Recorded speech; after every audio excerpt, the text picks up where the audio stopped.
Hello, everybody, and welcome to yet another exciting episode of Universal U. Today, we'll be joining Lady Esmeralda in her journey with the Forgotten Empire and the Blue Giants and Sir Percy and all of that.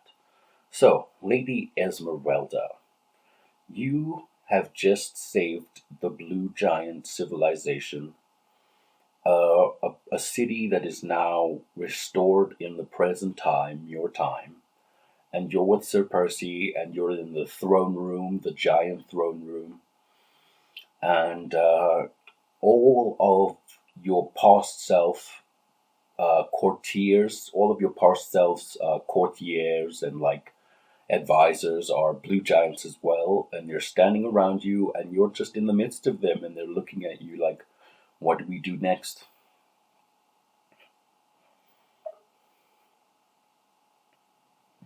Persephone, embodying Lady Esmeralda, responds with a regal bearing and a hint of weariness from the recent ordeal.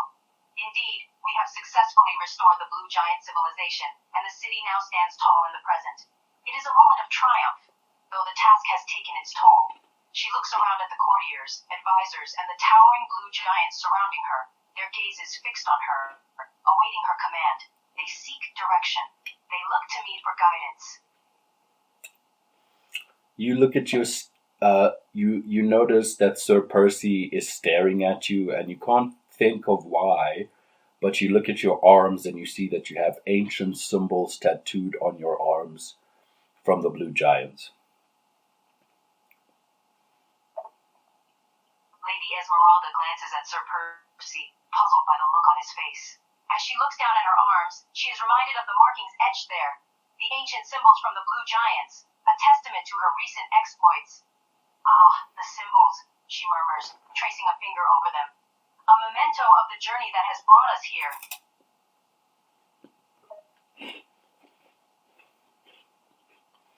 So yeah, all of these courtiers, some of them male, some of them female, all of them blue giants, some of them old, some of them young.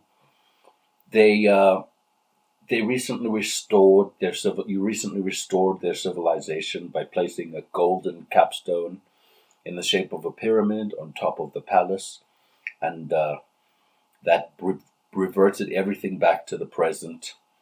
And now, you knowing that there's still a lot of work to do, need to try and convince these people that you're a good leader because your past self merged into you. Remember the previous queen of the Blue Giants? Taking a moment to collect her thoughts, Lady Esmeralda gazes at the various courtiers surrounding her. The weight of her new leadership role settles on her shoulders. With a firm but gentle expression, she addresses them. "My friends, I appreciate your trust in me," she says, her voice echoing in the towering throne room. "I understand that I am a successor to the previous queen, but I bring my own strength and vision to guide us." She paces slowly and deliberately, meeting the gazes of the courtiers, both old and young. They all stare at you and they're all listening to your words.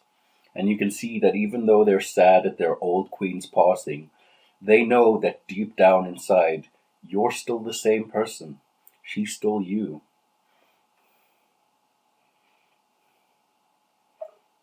Lady Esmeralda continues addressing the courtiers with a mix of authority and empathy. "I know you mourn the loss of your queen, and though I am not her, we are still connected. Her wisdom and strength now flow through me, just as your faith and loyalty are part of who I am. We are not separate, we are one." She pauses, allowing her words to sink in among the towering giants before her. They all look at you and they all start to nod. They murmur amongst themselves, but they all seem to be in agreement with what you're saying.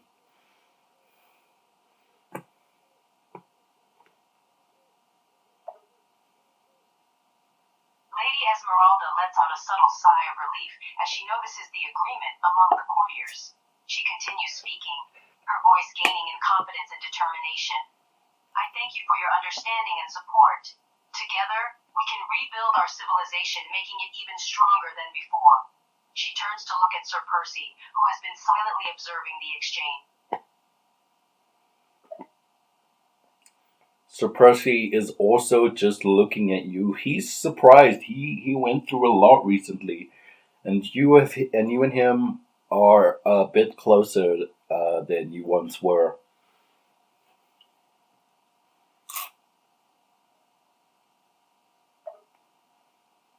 Lady Esmeralda locks eyes with Sir Percy, noticing the surprise and weariness in his gaze. A hint of affection and a newfound closeness between them is evident in their interaction. I see the tiredness in your eyes, my friend, she speaks softly, her words directed just to him amidst the crowd. Our journey has been perilous, but we have been through much together.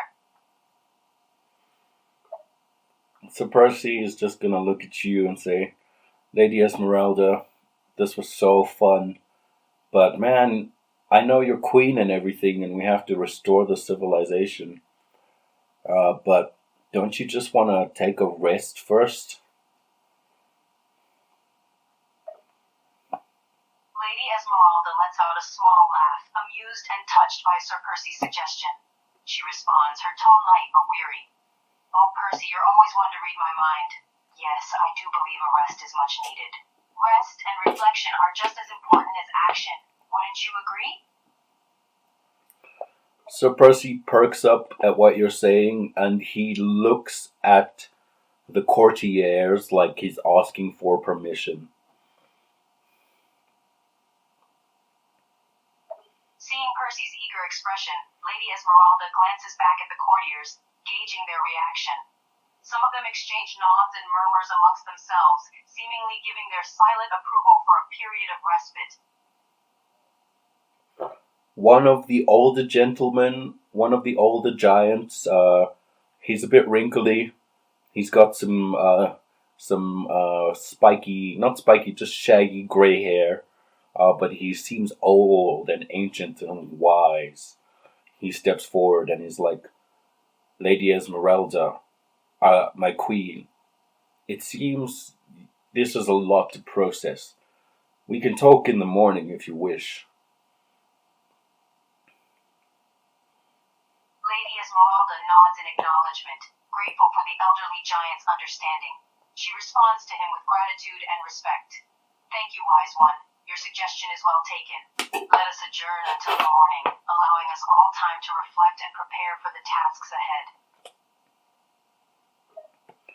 The elder giant is gonna look at you and smile, and he's gonna gesture to a younger female blue giant who's just gonna stomp over to you, shaking the ground as she does so. And she'll be like, Lady Esmeralda, let me show you to your chamber. Lady Esmeralda, taken slightly aback by the ground-shaking entrance of the young female giant, can't help but smile at her enthusiasm. Ah, thank you, she says graciously. Please, lead the way to my chamber. Yeah, so she leads you and Percy down a hall, a black marble floor hall with golden walls, and there's just door after door, and eventually at the end of the hallway, big doors with a big, just like knockers on them. She opens this giant room, and inside you see a very comfortable and cozy living space, except it's huge.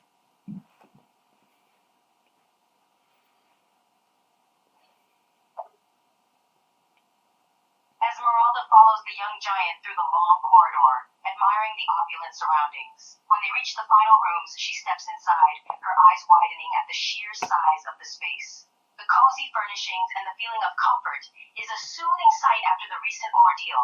This is quite impressive, she muses, looking around. Oh, I'm glad you like it, my queen. We try our best in this place to just make sure everything's to your liking and comfortable. Esmeralda turns to the young giant and smiles warmly. You've done well. This room is splendid. And please, there's no need to address me so formally. Just Esmeralda is fine.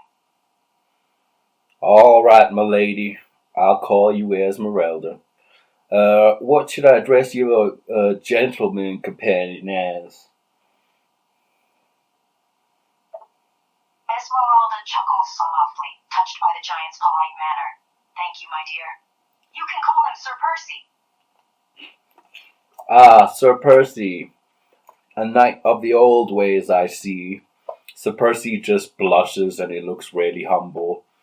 You see him just like not want to talk about anything to do with his past as being a knight.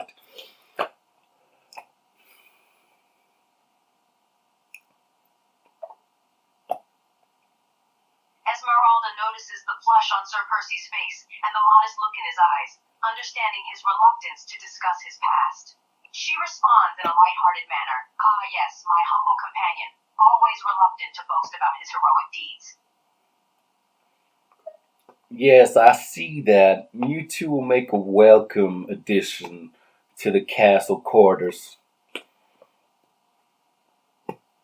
Esmeralda raises an eyebrow, curious at the mention of Mewtwo. She responds, intrigued. Mewtwo, you say? What kind of addition are we talking about here? I'm just saying that we're happy to have you here. Esmeralda smiles kindly at the giant, appreciating their warm welcome. And we are grateful for your hospitality, she replies before turning her attention to Sir Percy, who appears slightly restless. The blue giant. Bear in mind, she's got like pigtails and she's wearing like a leather miniskirt and a leather like crop top with like she's got some like accessories as well made of interesting ancient gems that seem to glow. But you know, she just leaves the room and Sir Percy is looking at you. Esmeralda watches the giant girl leave, amused by her unique fashion sense. Turning to Sir Percy, she notices his gaze linger on her, and a hint of playfulness enters her voice. Something on your mind, Percy? Lady Esmeralda, that was probably one of the most intense adventures I've ever been on. But we got some good artifacts.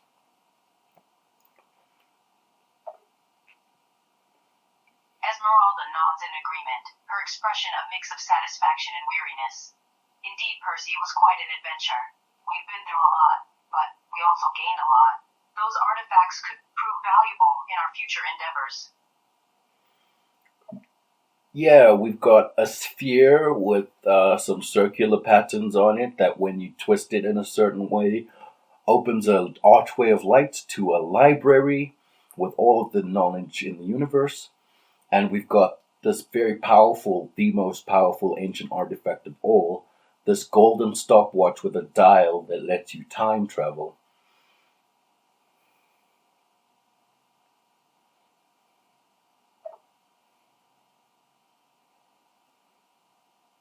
Esmeralda's eyes widen in awe as Percy recounts their newly acquired artifacts' powers. She is particularly impressed by the time-traveling watch. A sphere with access to the Library of Universal Knowledge and a watch that controls time? Those are indeed powerful tools. They could change our future journeys drastically. So Percy looks at you and is like, not to mention that you have the power of the old queen. You have magical abilities now, and you can transform into a blue giant whenever you want to. Esmeralda nods, acknowledging the weight and responsibility of her newfound powers. She replies with a mix of determination and concern. Yes, I've been granted extraordinary abilities. Transformation into a blue giant and magical prowess? It's both a strength and a responsibility. You know, you could probably transform into a blue giant and fit very comfortable in this cozy room. So Percy looks at the giant chairs by the giant fireplace, and the giant table with giant food stacked on it, and the giant bed.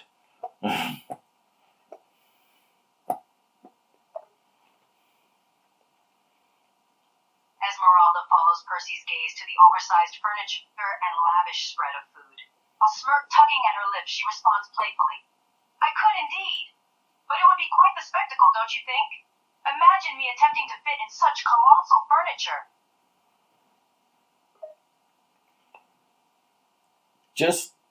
I'm just saying, if you want to, you could transform into a blue giant whenever you want, and then you would fit perfectly in the furniture.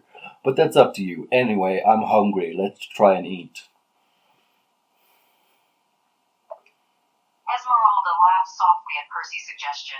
The thought of transforming into a blue giant to fit perfectly into the gargantuan furniture is amusing. She responds, her tone lighter. Ah, Percy, you've always had a one-track mind.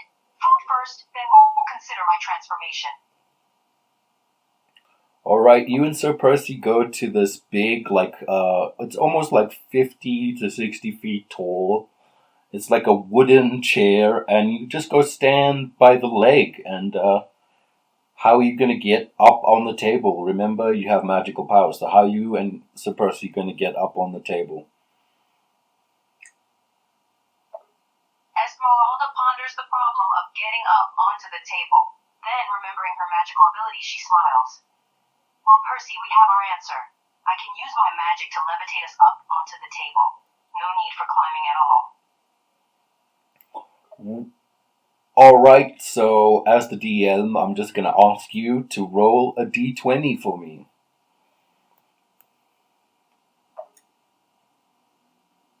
Esmeralda grins at the command and grabs a d20 from her bag. She then rolls the die and looks at the result. Alright, I rolled a 14. What do I get?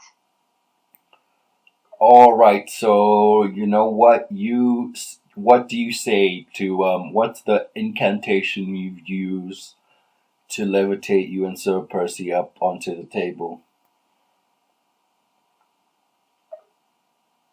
Esmeralda pauses momentarily to think of the suitable incantation.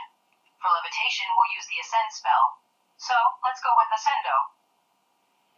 Alright, you say Ascendo, and you and Percy begin to levitate up to the table. And you have to maneuver yourself and Percy at the same time. So Percy's like, whoa, whoa, whoa. And you start to levitate up to the table. Esmeralda steadies herself as she concentrates on controlling the levitation spell. She has to carefully coordinate the movement of herself and Percy simultaneously. With some effort, she maneuvers them slowly but surely towards the table. Calm down, Percy. I've got this. So Percy looks at you and he just breathes a little bit and is like, okay, move me towards that giant piece of ham. Esmeralda chuckled at Percy's eagerness, despite the strange situation. Adjusting their direction, she carefully floats them over to the giant ham piece. All right, Percy, here we are. Try not to drool on yourself. All right, so on the table there's a giant roast ham. There's big pineapple slices. There's also like a big salad, and there's big fruit in a big fruit bowl. And there's also a big jelly, I think you call it jello. There's a big jello. And you and Sir Percy are by a plate, by a giant chair. And there's like a pineapple and fruit and a big nuts and what else? And big piece of roast beef on the plate.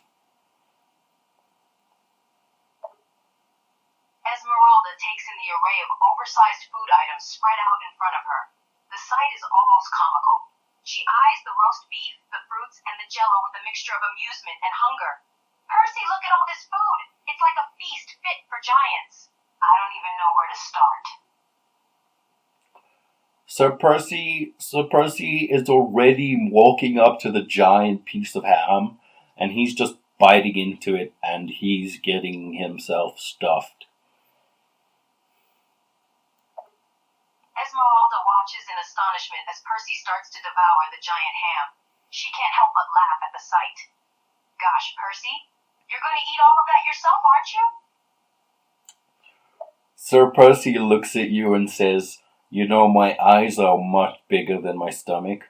And you notice that even though he's so hungry and he's taking big bites out of this giant piece of ham, that like he's barely making a dent in it. Esmeralda chuckled at Percy's comment, recognizing the humor in the situation. She glances at the giant ham, barely affected by his efforts to eat it all. So I see. Your eyes are definitely bigger than your stomach. Perhaps you should slow down a bit, or you'll be at it all night.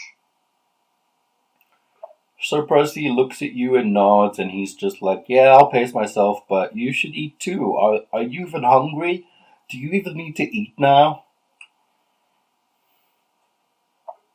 Esmeralda considers the question for a moment, thinking about her new nature.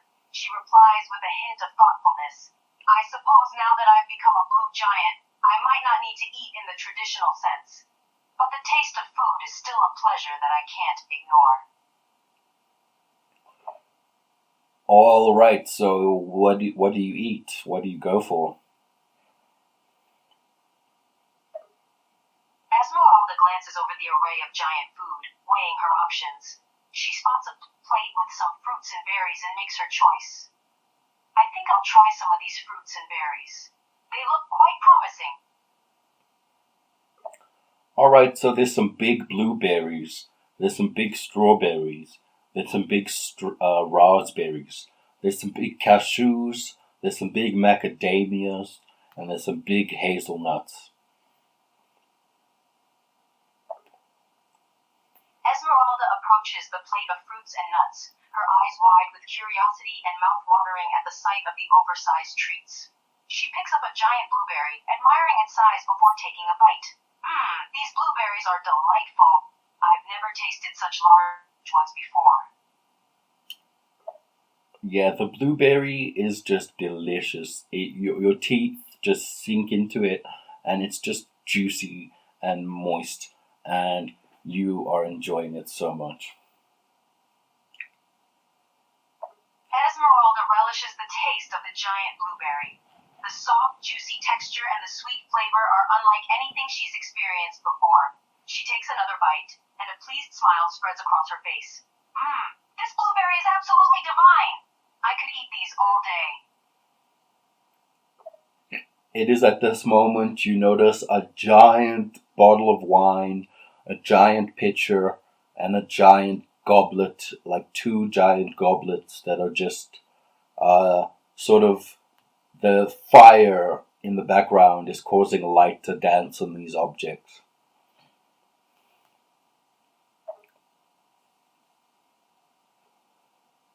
Esmeralda's eyes are drawn to the giant bottle of wine, glinting in the firelight, and the towering goblets. Now those look quite impressive. She approaches the wine bottle and picks it up, examining it in fascination. Have you ever seen a bottle of wine this big, Percy?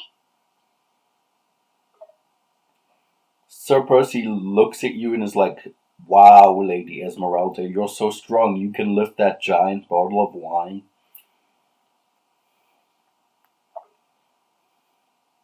Esmeralda grins at Percy's compliment, amused by his reaction. Well, I've definitely grown stronger since my transformation. Perks of being a blue giant, I suppose. She sets the bottle down carefully and picks up one of the goblets, marveling at its size. You have like a big goblet. You're holding the rim of it, and it's just huge in your hands. Esmeralda holds the goblet's rim with both hands, the sheer size of it making her look small by comparison. She can't help but chuckle at the absurdity of it all. This goblet is enormous. How in the world do giants drink from these things?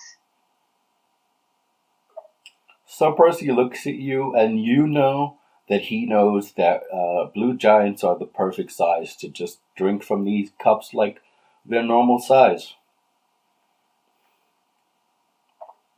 Esmeralda meets Percy's gaze and realizes what he's hinting at.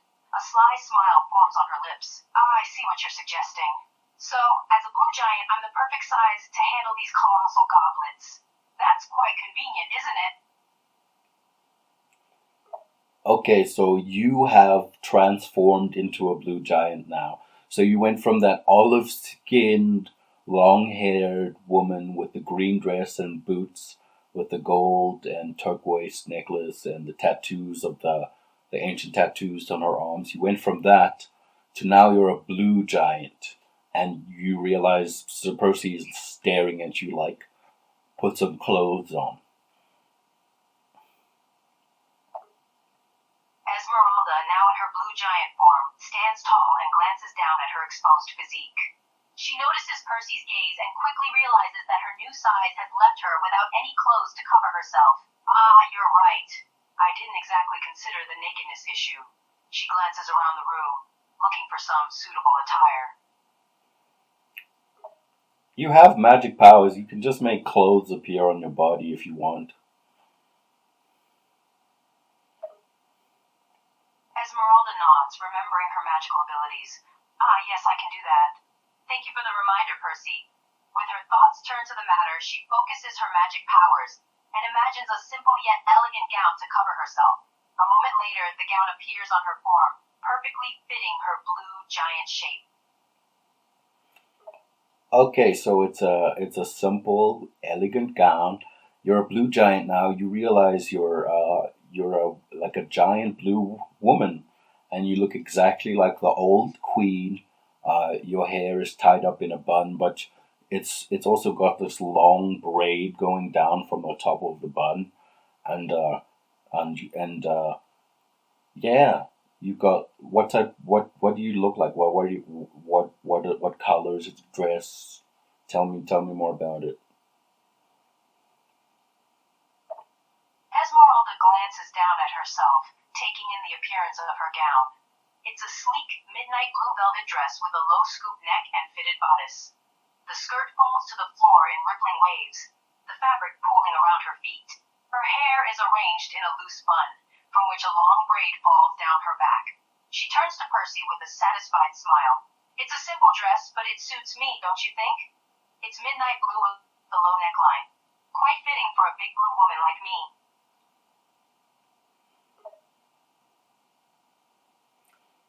Okay, what kind of shoes are you wearing?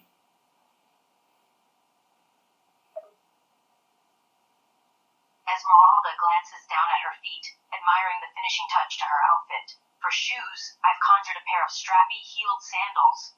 They're not very high, and they're open-toed, to show off my toes. They're made of the same midnight blue velvet as my gown, and they have delicate gold buckles at the ankle. Sir Percy looks at you and he feels very underdressed, and you realize that you're dressed perfectly for like dinner and a comfortable setting. The giant furniture is no longer giant to you, but Sir Percy looks small just standing on the table there. Esmeralda glances at Percy on the table, realizing the stark contrast in their sizes now. A fond smile tugs at the corners of her lips as she addresses him. Oh, don't worry, Percy. You look fine.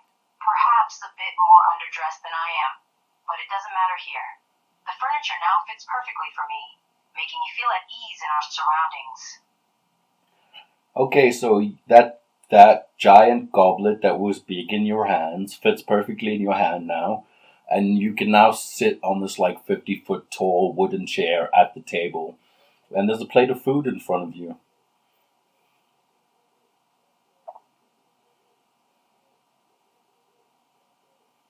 Esmeralda takes a seat in the enormous chair, which comfortably fits her larger frame. It's strange to be the one towering over everything now. She looks at the plate of food in front of her, which seems almost comically small compared to the chair she's sitting in. This chair is surprisingly comfortable, despite its size, and that plate of food looks so tiny in front of me now. Yeah, Sir Percy looks at you. He looks up at you, and he's like, "Well, are you hungry now?" Esmeralda looks down at Percy, grinning at his small stature compared to her now. The thought of food brings a slight rumble to her stomach. She nods and replies with a hint of eagerness. Yes, I am quite hungry now. It seems my appetite has grown along with my size. Sir Percy looks at you and he smiles and he says, dig in. Esmeralda returns his smile and looks down at the meal on her plate. Her stomach lets out another grumble, reminding her of the hunger she now feels. Don't mind if I do. She picks up her fork, which seems almost like a doll-sized kitchen utensil in her giant hands, and takes a bite of the food. Oh, it's now a normal sized fork. It was a giant fork when you were normal sized, but now that you're a giant, it's just a normal sized fork in your hand. Esmeralda pauses, looking at the fork in her hand, and laughs to herself at the unexpected change in perspective. She says, almost amused, of course. It's a regular-sized fork in my hands now. Isn't it fascinating how everything adjusts to my size? Sir Percy looks at you and nods and he's like, how does the food taste?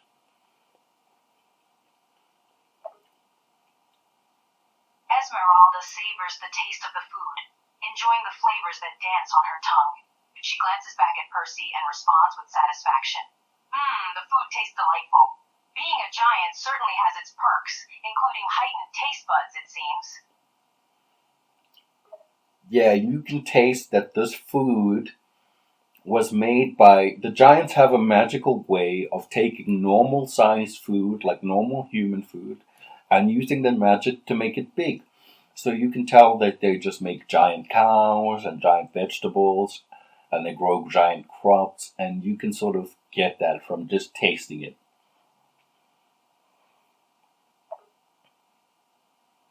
Esmeralda nods, understanding the magical process behind the giant food she has in front of her. I can sense the magic within this meal, just from the taste alone. It's remarkable how the giants have managed to manipulate food to such colossal sizes.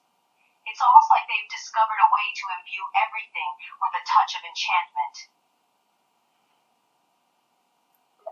Sir Percy looks at you and is like, you're onto something there. Maybe putting the capstone back and bringing the blue giant civilization back. And maybe it's bringing magic back to the world. A thoughtful expression passes over Esmeralda's face as she considers Percy's words. She looks introspective for a moment before speaking. Perhaps you're right, Percy. Restoring the Blue Giant civilization with the capstone could indeed mean reintroducing magic back into the world. It's an intriguing thought, one that might have far-reaching consequences. So you and Sir Percy eat and you drink wine. Sir Percy gets drunk because there's a lot of wine, but you don't because it's not as much when you're big. So you eat and then you guys feel sleepy. You could decide to go to bed if you want, or you can stay up. What do you want to do? Esmeralda, still relishing the taste of the food and wine, eventually feels the effects of a full stomach and a bit of drowsiness. She looks at Percy, who is clearly starting to feel the effects of the alcohol, and considers their options. I suppose we could call it a night. I do feel quite sleepy after such a feast. And judging by your drunken state, Percy, you could use some rest as well. Sir Percy is like drunkenly stumbling to the edge of the table, and he's about to fall off the edge of the table. What do you do?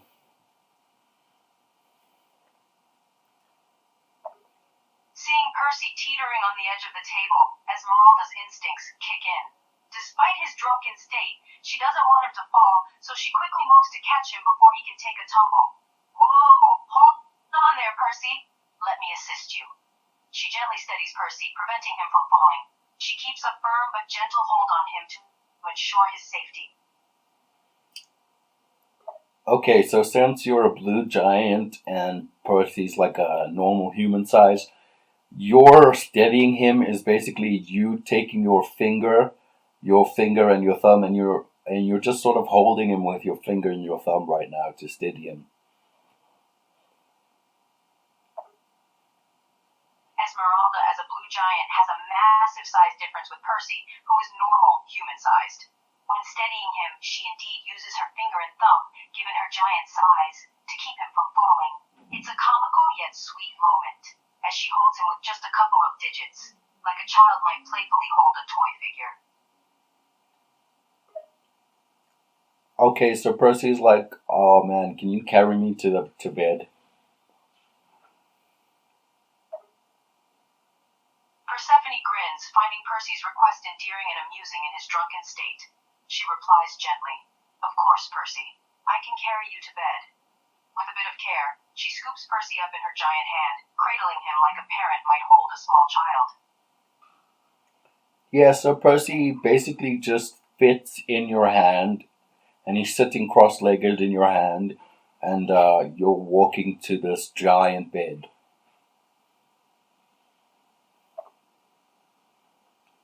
Esmeralda, as a blue giant, is surprised at how easily Percy fits into her palm. He comfortably sits cross-legged in her hand as she walks gracefully towards the massive bed. "Hang on to me, Percy. We're almost there."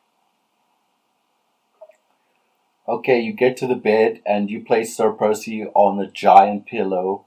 He fits on the pillow. The pillow is so big, it's like a mattress. It's just like a giant bed for him.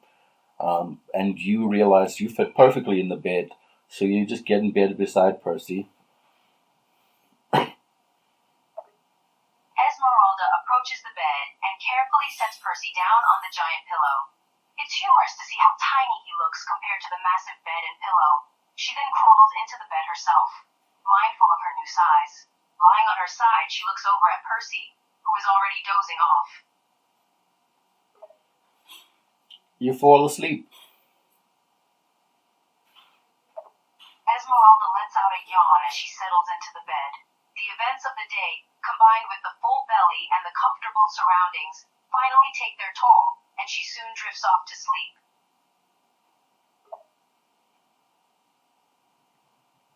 All right. So in your dream, you see that same blue giant man that you saw in your dream before. Only this time he looks so happy, and he's like, "Thank you," and you wake up.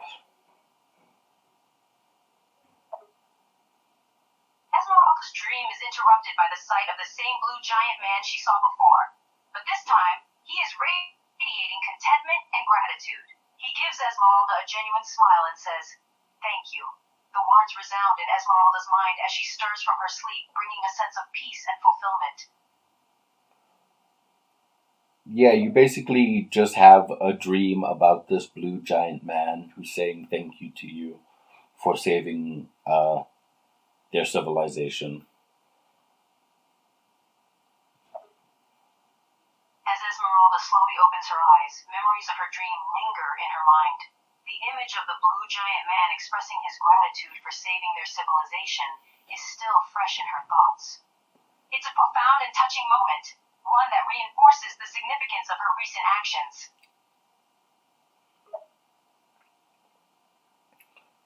All right, it's the morning, and you realize that you're no longer a blue giant. You've transformed back into that same olive-skinned woman with the green dress and boots, with the ancient tattoos on her arms and the gold necklace with the turquoise beads. And you realize you're the same size as Sir Percy now, and you're both on giant pillows. Esmeralda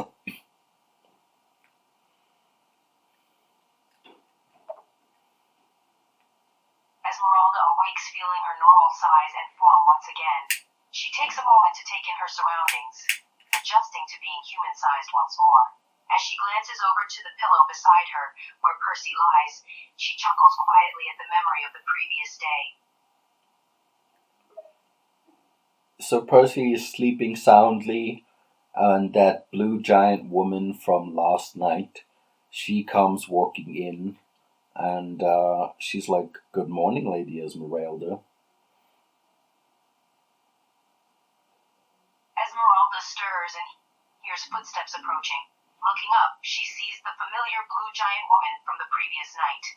The giantess greets her with a warm smile and a friendly, "Good morning, lady."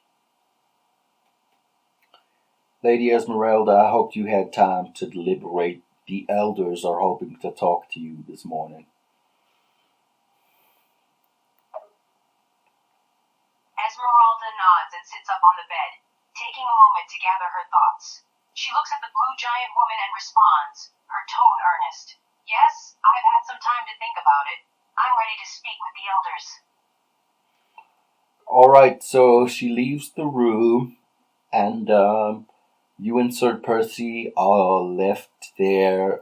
There's a giant breakfast on the table. You can have giant breakfast if you want, but remember, you now have to get off this. You have to get you and Sir Percy off of this bed. You might have to climb down, or use your magic somehow. Esmeralda stretches and glances towards the table, seeing the giant breakfast laid out. She considers the options for waking up Percy and getting off the oversized bed. Using her magic, she could try levitating them both down, or she could gently shake Percy awake and have him climb down with her.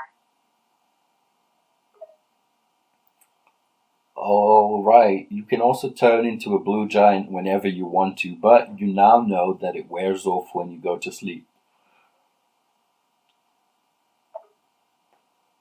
Esmeralda nods to herself, making a mental note of the transformation's limitations. It's a useful ability to have, but it's also good to know that it won't be permanent after each use. She turns her attention back to the task at hand and decides to wake up Sir Percy so they can both get off the bed. Sir Percy is not a morning person. You are a morning person, so you have to really try and you have to shake Sir Percy awake. And Sir Percy is hungover. You're not hungover. Esmeralda chuckles, realizing that waking up Percy will be a bit more challenging due to his hungover state. She sits up on the bed next to him and gently shakes his shoulder, trying to rouse him from his deep slumber. Percy, it's morning. Time to wake up. Sir Percy is out cold.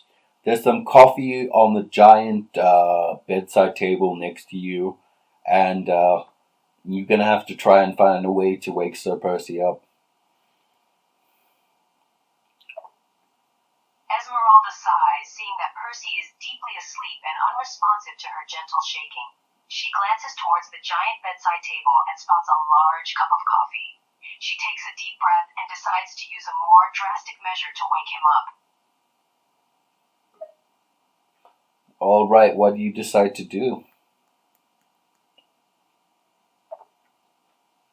Esmeralda decides to use a firm yet playful approach to wake up Percy. She grabs the cup of coffee from the bedside table and carefully leans over Percy's sleeping form, bringing the cup of coffee close to his face. She speaks loudly and with a hint of mischief in her voice. Rise and shine, Percy! Time to join the land of the living! Roll a d20. Esmeralda rolls a d20. 17. Okay, so you have super strength. You lift up this giant cup of coffee, and you somehow manage to bring this big cup of coffee to Sir Percy's lips, and you gently manage to let him take a sip without spilling any coffee on his face or anything. And Sir Percy slowly drinks the coffee, and you can see him waking up. Esmeralda, utilizing her enhanced strength, carefully lifts the large cup of coffee. With remarkable dexterity, she brings it to Percy's lips, ensuring not to spill a drop on his face. As Percy drinks the coffee, his eyelids flutter open, and he slowly begins to come out of his deep slumber. You realize that he drinks a lot before he's like, I'm awake now. Let's go. Do you have a plan? Esmeralda smiles as Percy finally awakens, thanks to the power of caffeine. She looks at him with a hint of amusement and responds, You certainly needed that coffee. Glad you're awake now. As for a plan, I think we should go and speak with the elders, as they requested. So Percy looks at you and says, "Oh, the elders requested us. Okay, let's try and get off this big bed and go talk to them."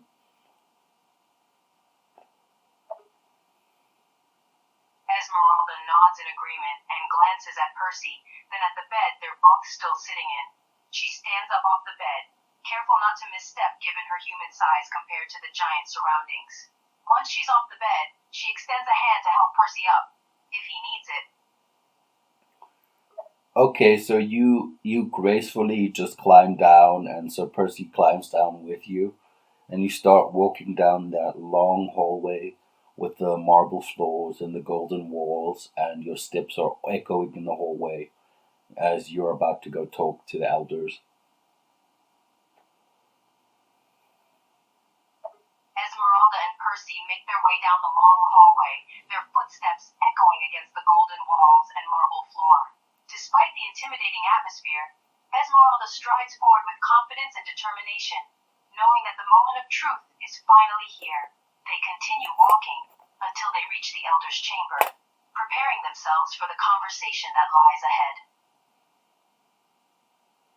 All right, so you find a doorway, a giant doorway that leads to this giant circular room with like big round table in it and giant chairs around it, and they're all occupied with blue giants of various genders, and they all look some of them look they all look a bit older.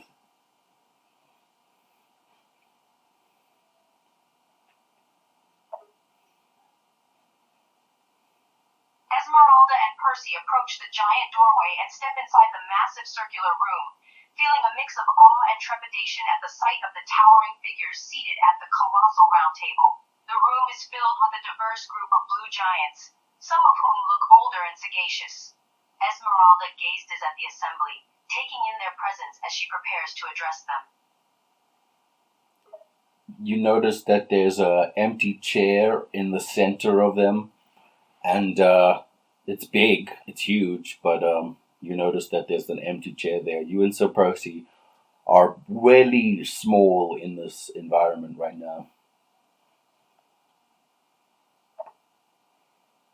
Esmeralda glances around the room, taking in the enormity of the surroundings and the imposing figures seated around the table. As her gaze falls upon the empty chair in the center, she realizes that it's meant for her. Despite feeling small and somewhat intimidated, Esmeralda squares her shoulders and approaches the chair, aware of the significance of the moment. All right, you're gonna have to find a way to get up on that chair with you and Sir Percy. You and Sir Percy can both comfortably stand on that chair. But what are you gonna do to get up on that chair?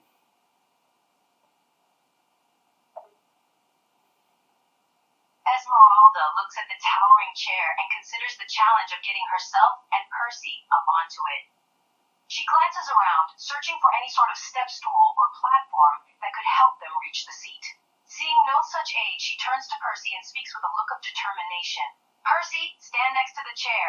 I have an idea. As you do that, one of your courtiers comes, and she extends her hand, and you realize you and Sir Percy can stand on your courtier's hand, and she can just carry you to the top of the table. Esmeralda glances around and notices her courtier approaching. As the courtier extends her hand, Esmeralda quickly seizes the opportunity. She looks at Percy and motions for him to step onto the courtier's hand, then follows suit. With a bit of dexterity, they both find themselves standing on the courtier's palm. Yeah, she picks you up and she puts you on the table, and now you're in the middle of this giant table with all these elderly giant, like shaman, spiritual giants around you. And they're all looking at you for guidance to how to restore their civilization. They've just come back from they've just come back from like the ancient past, so they don't know about the world they're living in now. So that's where you are. Esmeralda finds herself seated in the middle of the imposing table, surrounded by the elderly giant shamans and spiritual figures. Their expectant gazes are fixed upon her, seeking guidance on how to rebuild their civilization in the modern world. Esmeralda takes a deep breath. realizing the weight of the responsibility placed upon her shoulders. All right, so you've learned that just by bringing back the civilization, that magic has returned to the world. One of the elder giants, the one from last night, the elderly one with the shaggy white hair, he looks at you and he says, Lady Esmeralda, thank you for joining us. Esmeralda looks around at the assembled giants and spots the familiar elderly elder with shaggy white hair. As he acknowledges her presence and expresses his gratitude, Esmeralda nods respectfully and responds with a soft yet confident tone. It is my honor to be here. I am happy to offer any assistance I can. Well, it was our queen's wishes that you would help us restore our civilization in this modern age.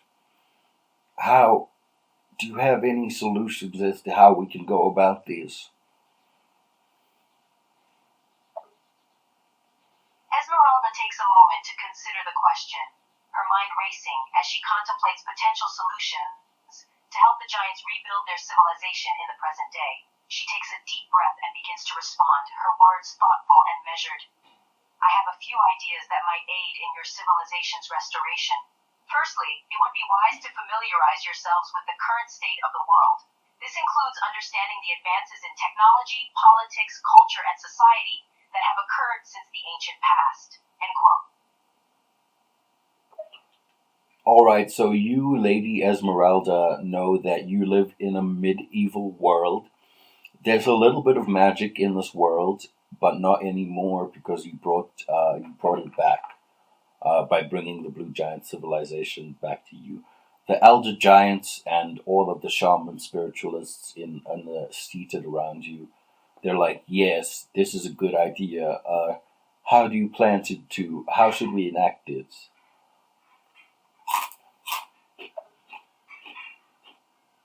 Esmeralda considers the elder giant's response and realizes that they are seeking practical steps to achieve this goal.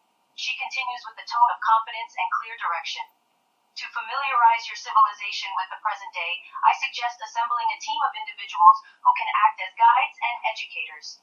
These individuals should be knowledgeable in various fields such as history, technology, and culture. They can provide information and insights that will help bridge the gap between the ancient past and the modern world. End quote.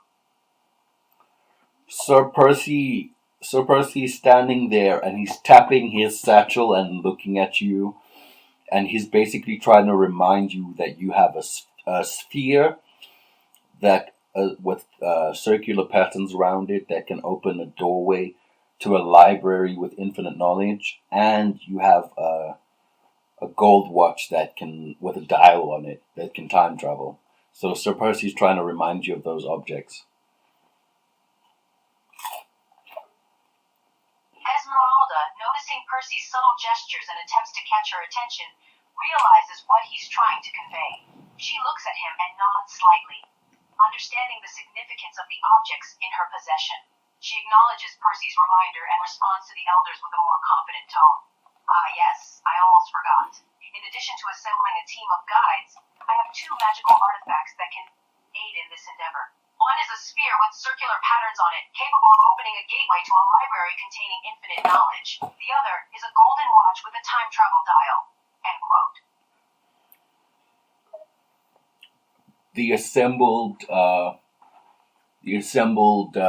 elders, they gasp and they're like, "Wow, where did you get all this?"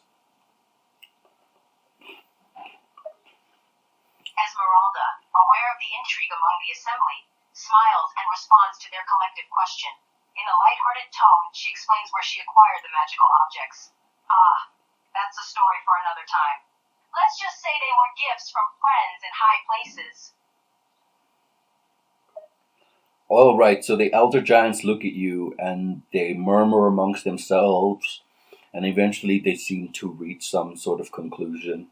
They're like, "You and Sir Percy are the perfect members for this team of guides that will help usher us into this modern age."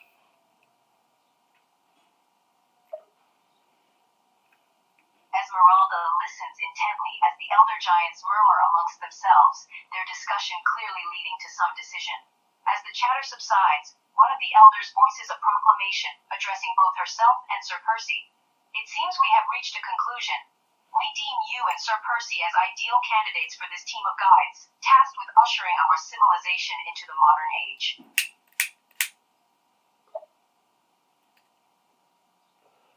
So you and Sir Percy are standing there with this information and these magical items, and you have these items that you suggest, the sphere and this time traveling watch. I'd like you to use them to help us to teach us about this new world we find ourselves in. Esmeralda and Percy stand before the assembly, absorbing the weight of their newly appointed responsibilities. Esmeralda nods, understanding the task at hand. Of course, we'll put our magical items to use right away. With the sphere, we'll access the library and gather essential information about the modern world. As for the time-traveling watch, it shall be used to help contextualize historical events and provide a deeper understanding of the world's progression. All right, so they agree with this plan. They're like, yes, this is good. What do you do next? What do you and Sir Percy do next? Esmeralda and Percy, with the elders' approval, are ready to carry out their plan. Esmeralda glances at Percy and gives a determined nod. All right then. We'll begin by using the sphere to access the library and gather information about the modern world. Afterwards, we'll utilize the time-traveling watch to further educate the Blue Giants about the significant events and advancements that have taken place since their ancient times. End quote.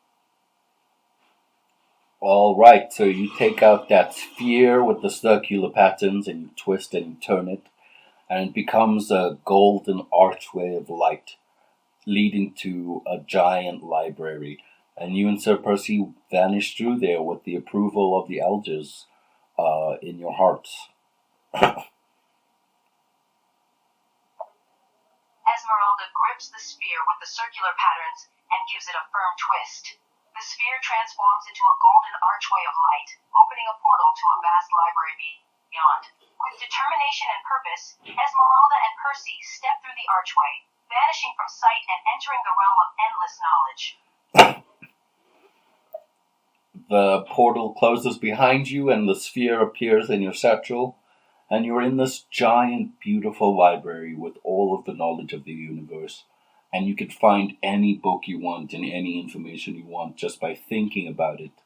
So what do you do?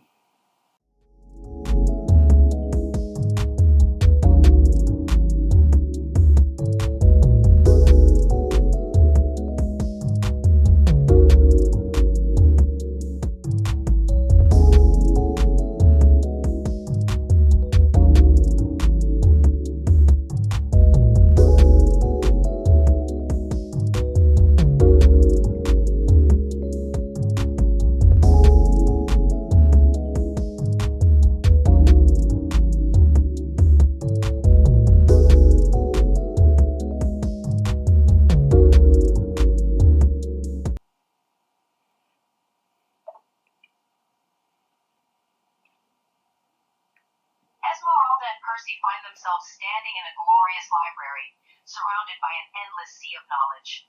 Esmeralda takes a moment to marvel at the vastness of the place, before focusing her mind on the task at hand. Alright, first things first. We need to find books and resources that can give us a comprehensive understanding of the modern world. We need to know about technology, the political landscape, cultural advancements, and anything else that will help the Blue Giants adapt to the present day. End quote. So you look at the history, you go and find the history of the medieval world you currently inhabit, that you and Sir Percy currently inhabit. And you find a book. You find a book with the whole history of humanity in your world.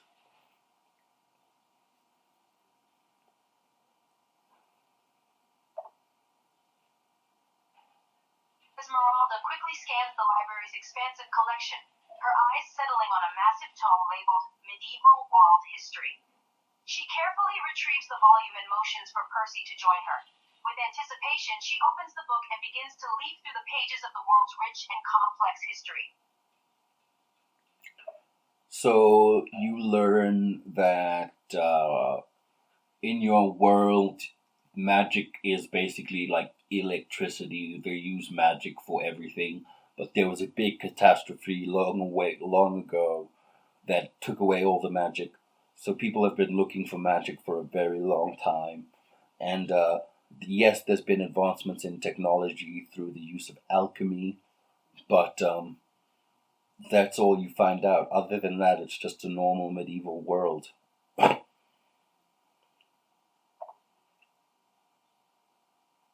Esmeralda absorbs the information from the book, her mind quickly piecing together the complexities of their current reality. Interesting. It seems that in our world, magic was a significant part of daily life, until a great calamity stripped it away. People have since been on a quest to rediscover it. Alchemy has helped fill the void, but magic's absence still looms large.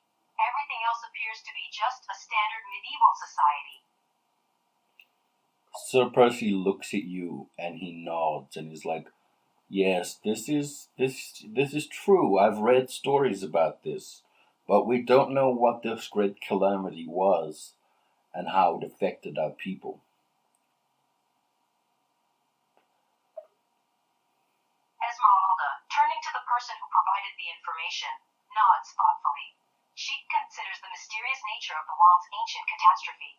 I see. While we know about the absence of magic and the attempts to bring it back, the true origins and impact of the Great Calamity remain elusive.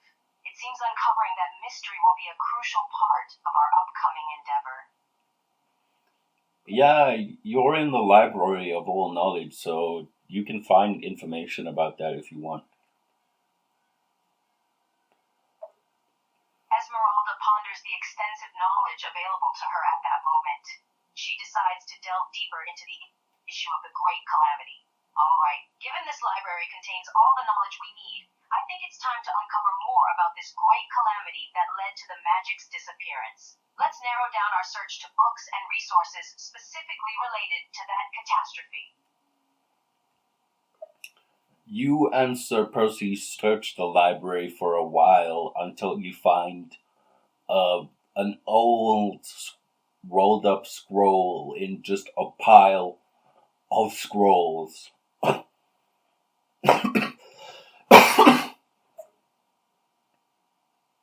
a considerable amount of searching through the endless shelves of the library, Esmeralda and Percy finally come across an old, tattered scroll hidden in a pile of scrolls. The scroll appears weathered and brittle, possibly indicating a very old origin. You open it and it's written in like a very ancient language. It's like a combination of Aramaic and Hebrew and it's just a very old language.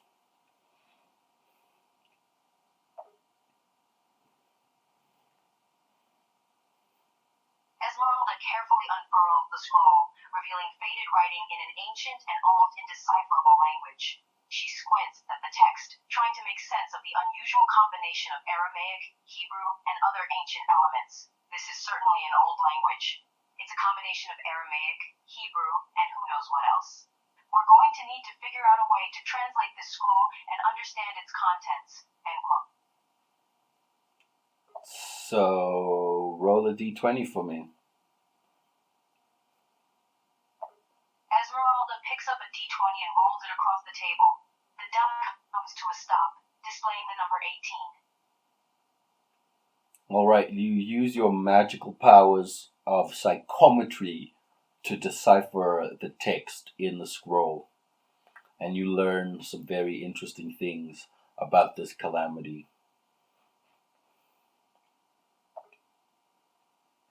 Drawing on her ability to utilize psychometry, Esmeralda focuses her gaze on the scroll and allows the object to transmit its history and meaning to her psyche.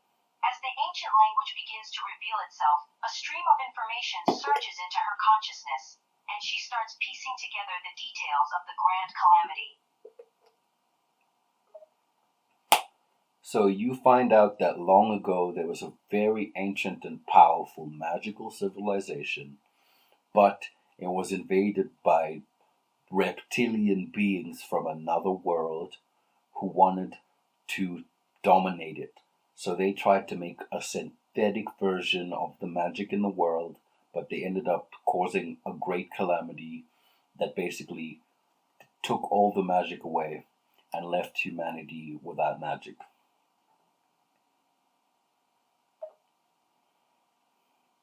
As the knowledge from the scroll seeps into Esmeralda's mind, the story of the ancient magical civilization and its downfall unfolds. The revelation that the catastrophe was caused by reptilian invaders creating a synthetic version of magic and the subsequent loss of magic left a profound impact on Esmeralda.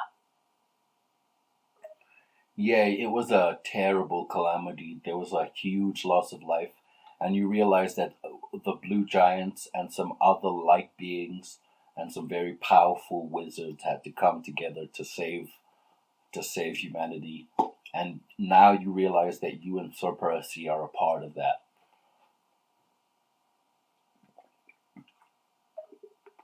As the gravity of the situation sinks in, Esmeralda connects the dots, understanding the magnitude of the crisis and the pivotal role played by the blue giants, light beings, and wizards in humanity's salvation. The responsibility now rests heavily on her shoulders, realizing that she and Percy are part of this crucial mission. You have enough information now, so what do you do?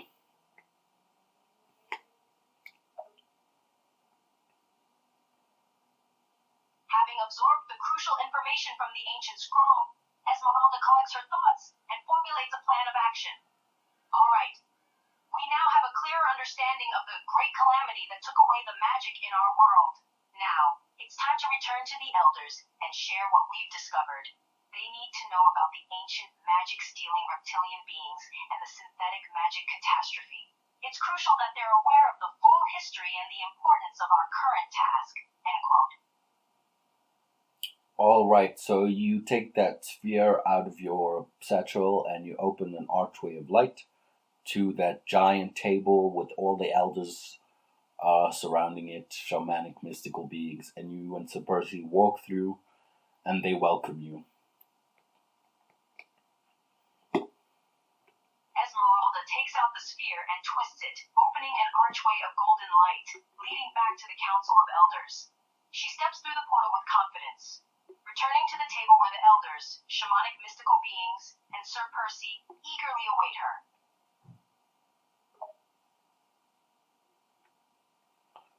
All right, that same elderly giant with the shaggy hair greets you and he's like, "Lady Esmeralda, you have returned so soon.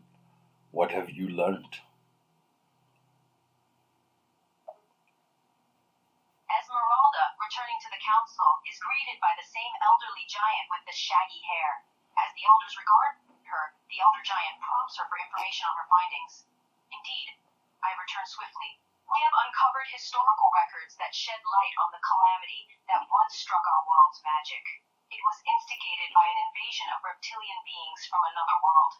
They endeavored to create a synthetic version of magic, but ultimately caused a catastrophic event that deprived humanity of magic. End quote. The elder giants look at themselves and they realize this and they're like, "Okay, did you learn anything about the modern world that we find ourselves in?"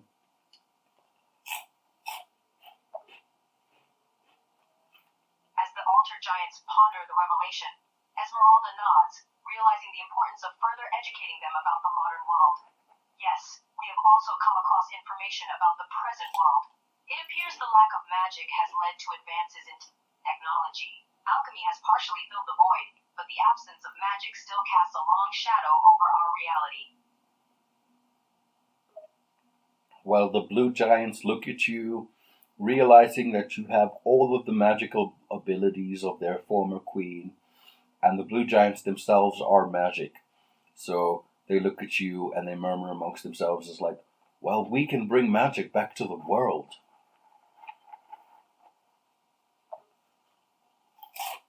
giants, observing Esmeralda's magical prowess and their own nature, exchange murmurs amongst themselves.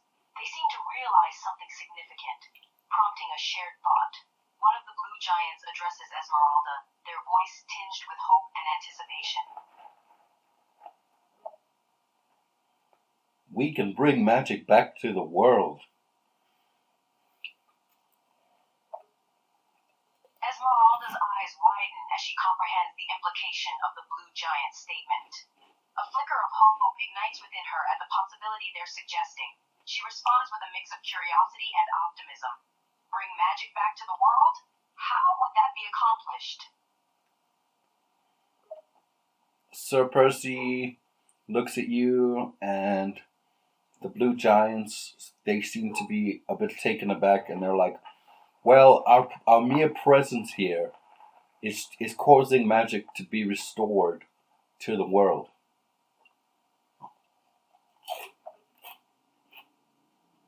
Sir Percy and the blue giant's words leave Esmeralda in a state of astonished realization.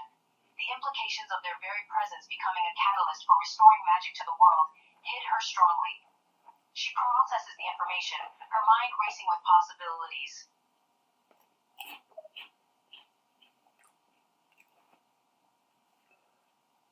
The elder giant with the shaggy hair sees that you're trying to process all the information, and he looks at you and he thinks, yes, I think I know how we can restore our civilization in this world. Esmeralda turns her attention to the elder giant with the shaggy hair, her curious gaze seeking answers. The weight of the revelation about magic restoration rests heavily on her mind, and she's eager for any further insights the elder giant may offer. Maybe you should just go back home and see what it's like. Is just see if magic's back. See if people are experiencing magic in the world. Esmeralda ponders for a moment, considering the elder giant's suggestion. It suddenly strikes her that perhaps the best way to test their theory about magic restoration is to return to their world to see if the effects are tangible. I see. You're suggesting we should return home and observe the world ourselves, see if people are indeed experiencing magic again. They all look at you and they all nod and they're all in agreement. Sir Percy's like, yeah, that's a great idea. Maybe I have magic now.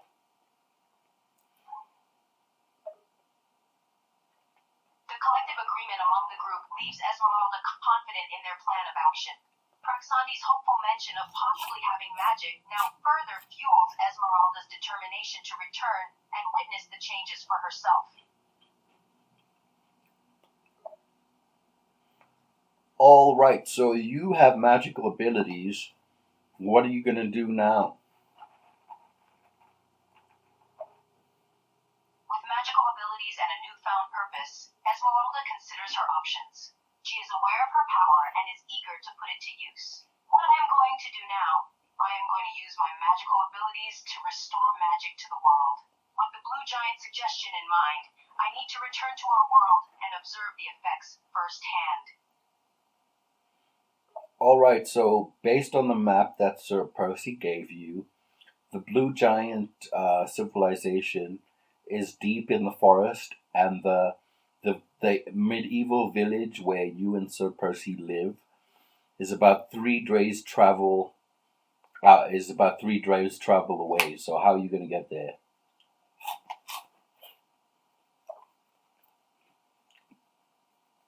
Esmeralda gazes at the map, analyzing their location and their desired destination.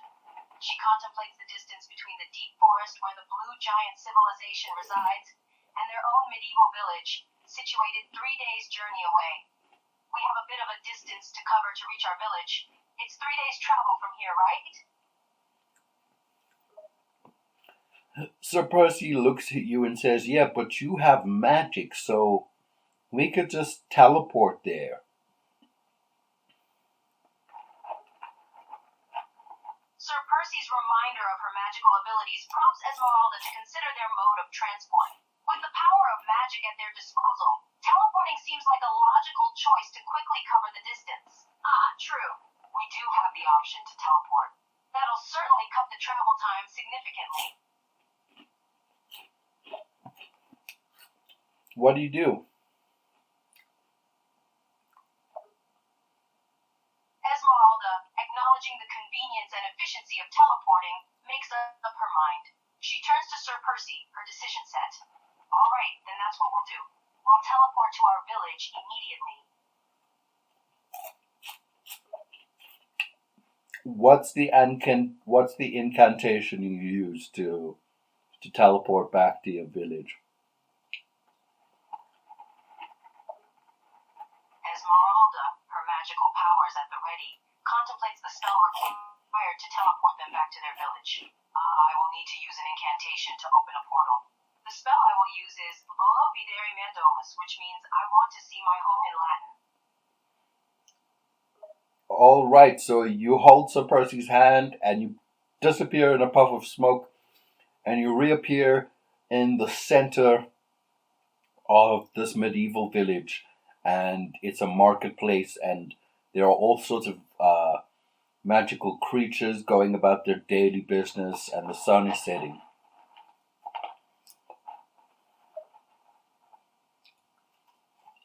Esmeralda takes hold of Sir Percy's hand and utters the incantation, Volo Videre Mea Domus. In a mere instant, they vanish in a puff of smoke. The duo reappears in the center of the marketplace, blending seamlessly into the hustle and bustle of the medieval village. As the sun begins to set, casting a warm glow over the scene, Esmeralda observes the marketplace teeming with various magical creatures going about their daily lives. Sir Percy looks at you and is like, wow, it feels like such a long time since we've been here. I completely forgot that the only reason we went out there was to just get a magical artifact for me to sell. Sir Percy, taking in the familiar surroundings of the village, feels a wave of nostalgia wash over him. He turns to Esmeralda and remarks, "You're right. It does feel like quite some time since we were last here. It's easy to forget we initially left to procure a magical artifact for you to sell. The journey has certainly taken unexpected turns." All right, so you're standing in this marketplace. Sir Percy has a home in the village, and you have a home in the village. And well, what do you want to do? You want to see if magic returns to the world. So what's your plan?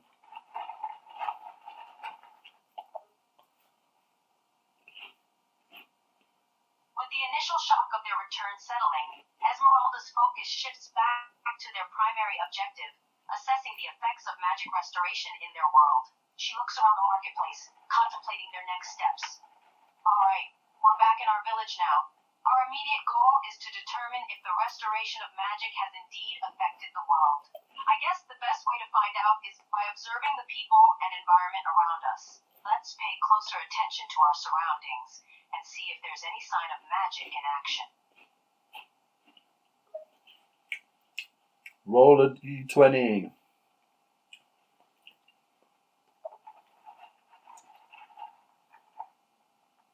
Roll a d20.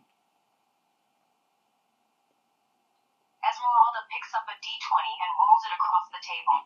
The die comes to a stop, displaying the number 17.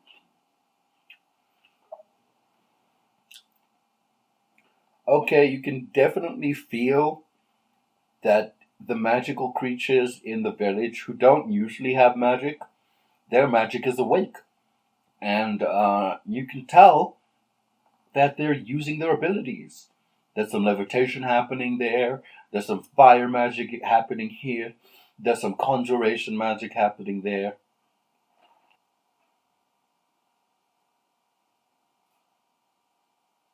Esmeralda takes in the scene before her, her senses attuned to the energy of the magical creatures around her. She notices a variety of abilities in action, from levitation and fire magic to conjuration. A faint smile tugs at her lips as she feels the presence of awakened magic in the air. It's as I suspected. The magic that left this world all those years ago is gradually returning. Look, magical creatures around us are using their abilities again. It seems that the restoration is underway. Sir Percy realizes what you're seeing, and he looks at himself and is like, wow, maybe I have my magic back too now. Sir Percy, realizing Esmeralda's observations and their implications, turns his attention inward. He ponders the possibility of his own recovered magical abilities. You're right. If magic is being restored in this world, perhaps it's possible that I've regained my magical powers as well.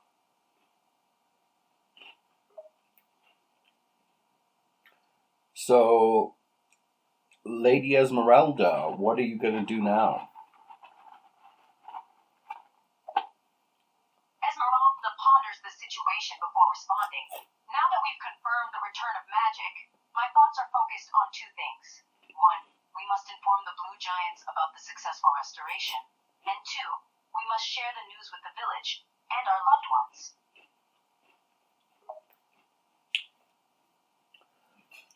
All right, so you and Sir Percy basically try and inform everybody that magic's back, but they know already.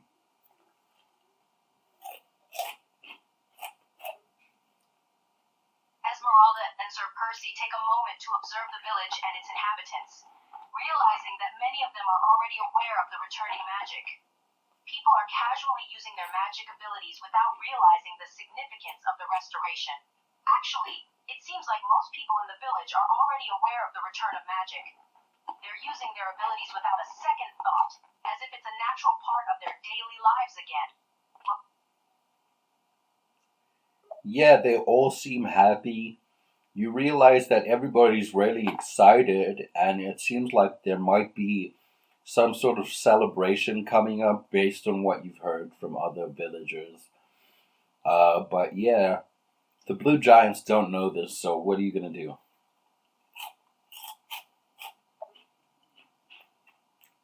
Esmeralda takes note of the joyful atmosphere in the village and overhears mentions of an imminent celebration. Remembering the Blue Giants, she turns to Sir Percy. I think we should pay a visit to the Blue Giants soon and update them on the successful restoration of magic. They will be pleased to hear about the return of magic to our world. As for the celebration, we should definitely attend. It seems like a wonderful opportunity to rejoice in this positive change. All right, so you and Sir Percy, you are now. What are you gonna do? There's like marketplaces, there's taverns. You both have homes in this village. You have to wait till it's like almost nighttime. You know that the celebration's gonna be in the courtyard. So what are you gonna do? Esmeralda takes a moment to consider their options for how to spend the time before the celebration. Given their proximity to the marketplace and the taverns, they have choices for leisure activities. Well, since we still have some time before the celebration, why don't we take a little stroll through the marketplace and perhaps stop by the tavern to grab a quick drink? It'll be a nice way to pass the time and enjoy the buzz of excitement in the air before the celebration begins in the courtyard. So you and Sir Percy start to wander through the marketplace. It's not a normal marketplace anymore. It's like a fairy marketplace. And there's all sorts of interesting mythical creatures just walking about.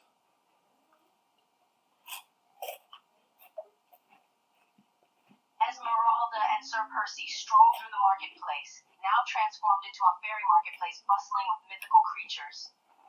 The atmosphere is alive with a sense of enchantment. Their gazes wander over the various stalls and colorful displays, taking in the sight of all sorts of magical beings mingling and bartering. There's all sorts of potions for sale. There's all sorts of magical artifacts for sale. You have a pouch with infinite gold in it. You can do whatever you want right now. Esmeralda, reminded of her pouch filled with an endless supply of gold, eyes the array of potions and magical items on display at the stalls. She grins, contemplating the possibilities before her. With unlimited funds, she allows herself to browse the market with a sense of freedom and curiosity. Sir Percy looks for some trinkets that he could mark up and sell. You notice that there are more magical items for sale now because people can enchant things now. And you just look for stuff to buy. What do you want to buy?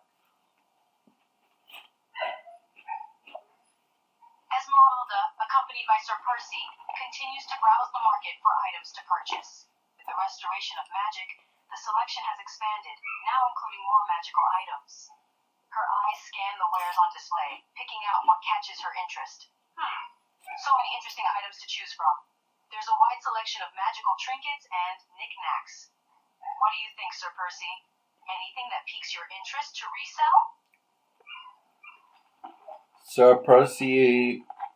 Sir Percy browses the stalls and he finds a gauntlet that basically gives you super strength in one arm. And he's like, Lady Esmeralda, can I buy this? Do you want to buy this for me? Sir Percy beckons Esmeralda closer as he displays a glowing gauntlet, its power clearly evident. He looks at her excitedly, holding the item up. Esmeralda, look at this! This gauntlet grants super strength in one arm. I can use this to enhance my fighting capabilities. Please, could you purchase this for me? It'd be a great addition to my inventory. What do you do, Lady Esmeralda? Do you buy the gauntlet for Sir Percy?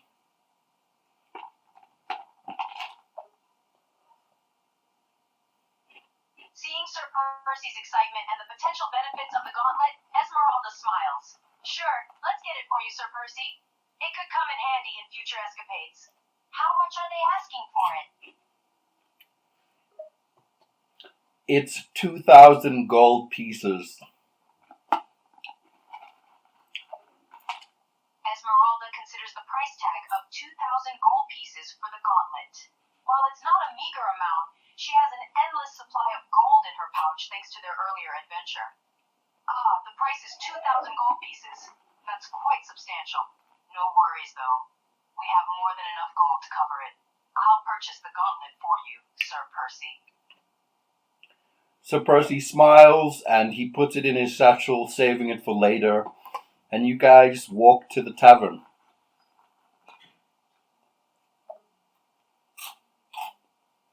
Sir Percy grins, securing the gauntlet safely in his satchel for later use. With their purchases made for the moment, Esmeralda and Sir Percy head towards the tavern, eager to take a break and enjoy a drink before the evening celebration in the courtyard. The tavern is a combination of wood and stone. There's a bit of like moss on it. It's called the Drunken Dragon or something like that. I forget what name it's called, but yeah, it's the Drunken Dragon. And you go inside. Sir Percy and Esmeralda approach the tavern, its stone and wooden exterior draped with moss, giving it a rustic and mystical appearance. The sign above the door proudly displays the name The Drunken Dragon. They exchange a glance before pushing open the heavy oak door and stepping inside. Inside, it's a hustle and bustle. There are barmaids serving a whole bunch of crowds. Some of them look to be dangerous. Some of them look to be friendly, but you realize that they all have magic.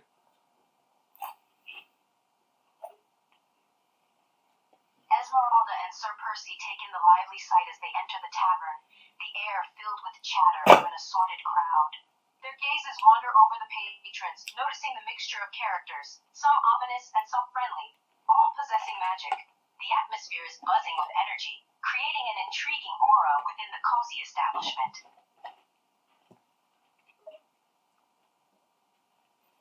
You realize that they can all feel your power, because you're pretty much like super powerful right now.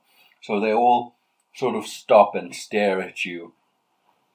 The music stops playing and they just stop and stare at you and Sir Percy, picking up your magical energy.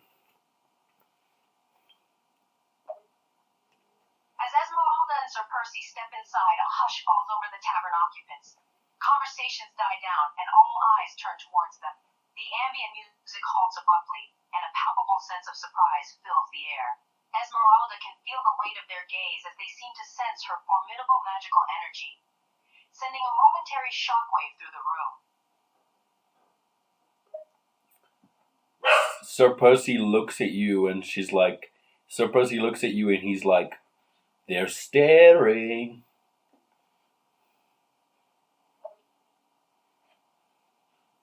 Sir Percy observes the stares from the tavern occupants, then glances over at Esmeralda, commenting on the situation.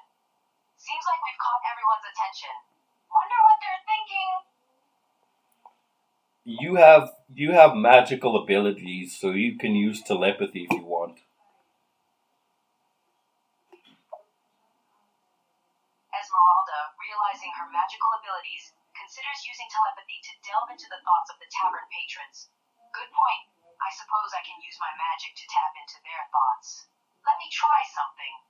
Esmeralda focuses her energy, attempting to reach into the minds of the others. You tap into the mind of a minotaur bull man who's just surrounded by some other burly magical creatures.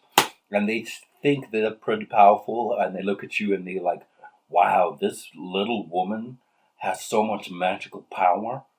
Where did she get it from? Esmeralda's telepathic link to the Minotaur Bullman reveals his thoughts. The burly group around him appears confident and somewhat overconfident, underestimating Esmeralda. As they sense her power, the Minotaur thinks, wow, this little woman has so much magical power. Where did she get it from? They see you staring at them, and they stand up and they walk to you. As Esmeralda continues to hold their gaze, the Minotaur and his companions rise from their seats and approach her, curiosity and slight intimidation etched on their faces. They look like they want to challenge you. So the burly Minotaur man stands up in front of you, and he looks at Sir Percy and is like, you know, you're pretty puny. What's a little girl like you doing with so much magical power?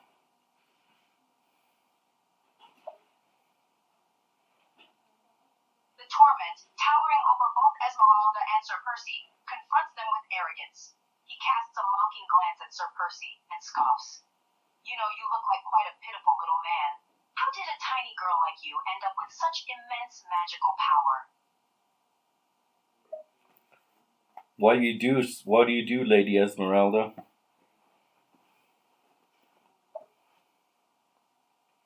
Esmeralda, standing her ground in the face of the Torment's challenge, meets his gaze with unwavering confidence. She smirks and responds with a touch of sass. Oh, it seems we have a bold one here. Well, let me just say that size doesn't determine magical abilities. Don't let my appearance fool you. I've got the power to back it up. The Minotaur man and his friends around him, big burly magical creatures, they all start laughing. They all start laughing at you and Sir Percy.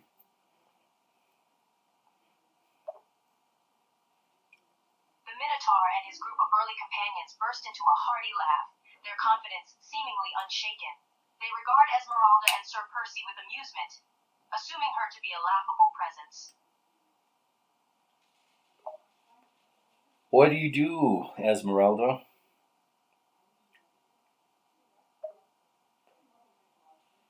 Esmeralda, refusing to be intimidated by their laughter, stands her ground with a confident demeanor. She responds calmly, her voice unwavering. Laugh all you want. You'll find out soon enough that underestimating me would be a grave mistake. The Minotaur bullman steps in front of his crew very cockily and is like, that sounds like a little challenge, missy. And the whole tavern goes, ooh. The Minotaur bullman steps forward, a swagger in his stride. With a smug expression, he goads Esmeralda, inviting her challenge. Oh, sounds like a bit of a challenge, does it? You think you can handle me and my crew? The entire tavern erupts in a collective "Woo!" heightening the tension in the room. Sir Percy looks at you and he reaches into his gauntlet and he puts on that super strength gauntlet.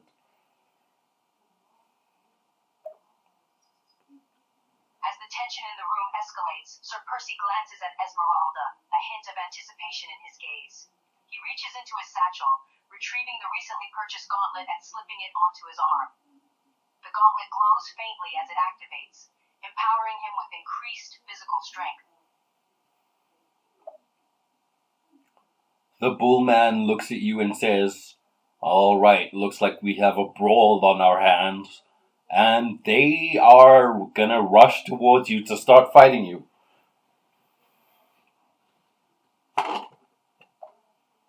The Minotaur Bullman, energized by the prospect of a fight, announces his intention to engage in a brawl. Looks like we're doing this. Let's see what you've got. The burly group, including the Minotaur, start to move toward Esmeralda, preparing to attack. The bullman is gonna try and punch you. With the group charging towards her, the Minotaur Bullman raises his fist to strike Esmeralda. Expecting the attack, she readies herself to respond. What do you do? What do you do to respond? Remember, you have magical abilities, so what are you gonna do?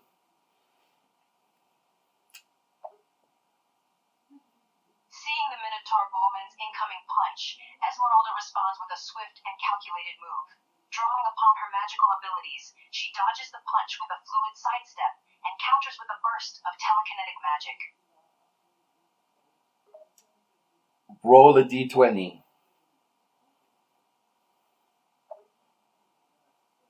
Esmeralda, drawing from her magical powers, nimbly dodges the Minotaur Bullman's punch and countered with a burst of telekinetic energy. Rolling a d20, 18. Okay, yeah, so the bullman goes flying into the wall because you telekinetically shove him, and the crew that's left behind looks shocked. The telekinetic force of Esmeralda's counterattack sends the Minotaur Bullman flying backward and slamming into the wall, leaving his crew visibly shocked. The tavern falls silent for a moment before erupting in murmurs of disbelief. What do you do? What do you do? What do you say? Esmeralda, her magic having effectively dispatched the first member of the group, addresses the rest, who are still standing. She eyes them confidently and smirks, exuding a hint of arrogance. Didn't expect that, did you? Want to see what else I can do? They are visibly terrified and they just run right past you out into the streets and they completely avoid a fight. And so Percy looks at them and says, "Yeah, you better run."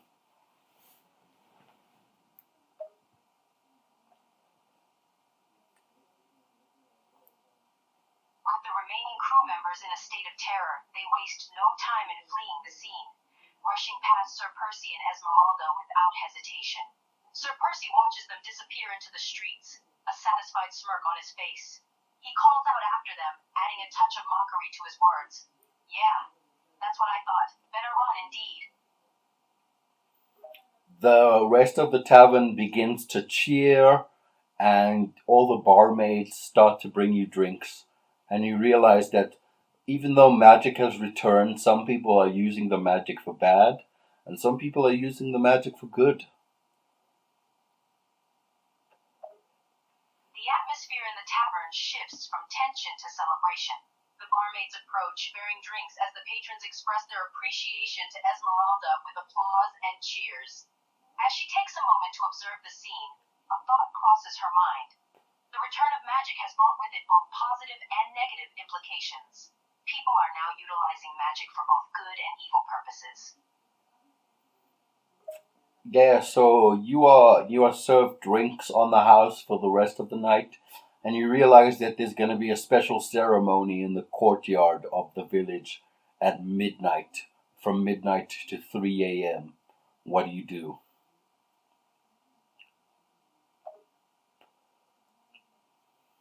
With the realization that there will be a special ceremony in the courtyard at midnight, Esmeralda and Sir Percy continue enjoying the free drinks provided by the tavern. After a few moments of revelry, they begin to consider their plans for the upcoming ceremony in the courtyard. Esmeralda glances at Sir Percy, the glow of celebration still on her face. Looks like we've got a special ceremony to look forward to at midnight. Any ideas on what we should do until then? Sir Percy looks at you and is like, let's just have fun. There's music playing now, and it's up to you what you want to do. Sir Percy smiles, the lively music providing a backdrop to the festivities. He turns to Esmeralda, his gaze filled with a mischievous spark. Let's just loosen up and enjoy ourselves, shall we? The ceremony is at midnight, but the night's young. Let's have some fun. Esmeralda grins, appreciating the carefree attitude. She nods in agreement.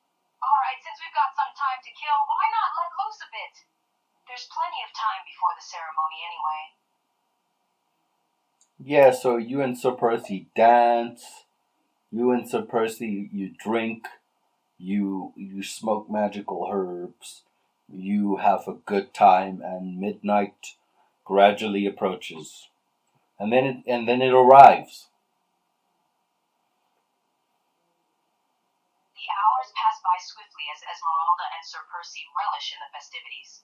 They dance to the music, share drinks, and partake in the magical herbs offered in the tavern. Time seems to fly by, passing in an enjoyable blur. As midnight arrives, the atmosphere changes, signaling the impending start of the ceremony in the courtyard.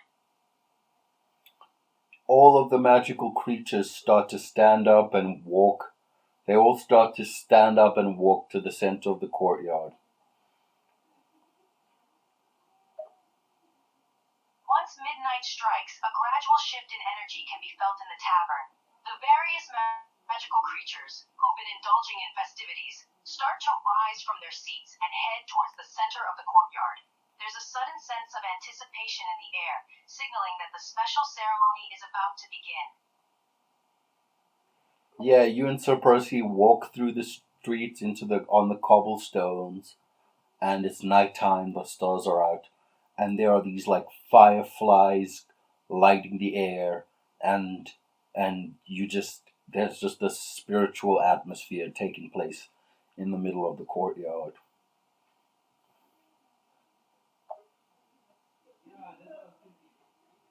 Esmeralda and Sir Percy, surrounded by the magic of the moment, walk through the now quiet streets to the courtyard.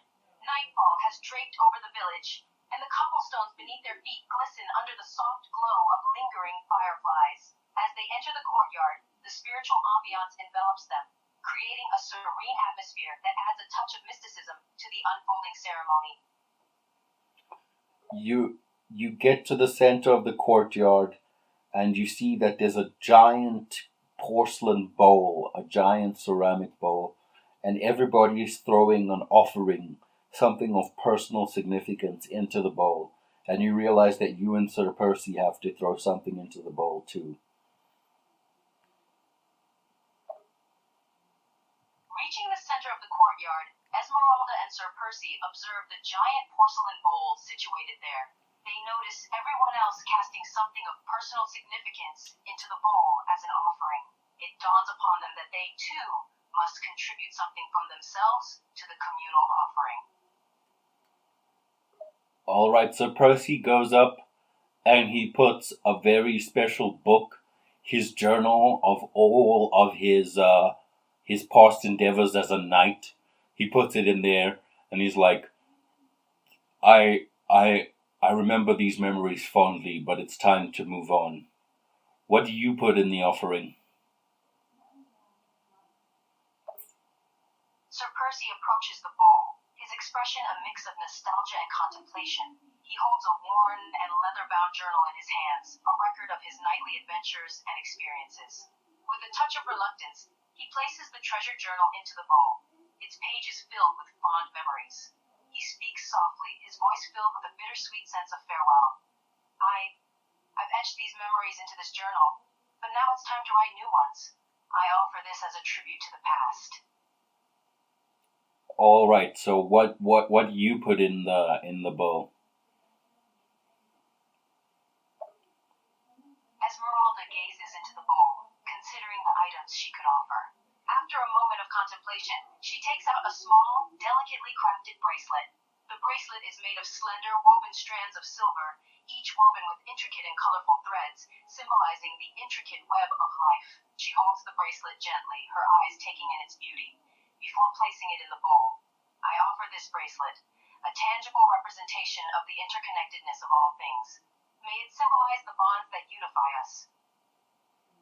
All right. So everybody goes quiet, and then you realize that a wizard dressed in red with a staff, he comes walking up to the bowl, and he says a few words, and then he shoots a fireball at the bowl, and all of the offerings burst into flames.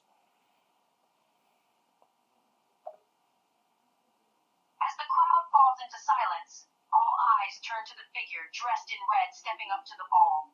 With a staff in hand, he utters a few words before launching a fireball into the center of the collective offerings.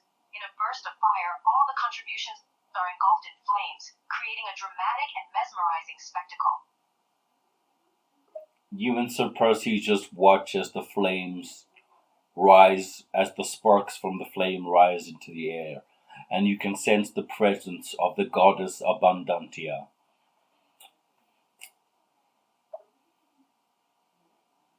Esmeralda and Sir Percy stand transfixed as the flames of the burning offering dance in the air, their light casting a warm glow on the surroundings. As the sparks ascend towards the night sky, there's an undeniable sense of a higher presence among them. The air feels charged, as if the energy of the goddess Abundantia is present, silently observing the ceremony. All right. After a while, the ceremony concludes, and you realize you have to go back to the Blue Giants and tell them everything you've learned. The ceremony draws to a close, the flames slowly flickering out and leaving the courtyard in a state of quiet contemplation. Esmeralda and Sir Percy exchange a look, silently acknowledging the significance of the experience. They now have a new mission in mind, remembering the task that lies ahead. Esmeralda turns to Sir Percy, determination in her voice. We've witnessed the ceremony and offered our contributions. Now, it's time to return to the Blue Giants and share everything we've learned. All right, so you and Sir Percy, you utter an incantation and you teleport back to the Blue Giant Palace, and you realize that all the Blue Giants are fast asleep. Sir Percy and Esmeralda, having teleported back to the Blue Giant's palace, find themselves amidst a tranquil silence. The Blue Giants are fast asleep, their deep slumber undisturbed by their sudden appearance. Esmeralda glances around, taking in the peaceful scene. She turns to Sir Percy, a soft whisper escaping her lips. Looks like the Giants are deep in slumber. We'll need to wait until morning to deliver our news.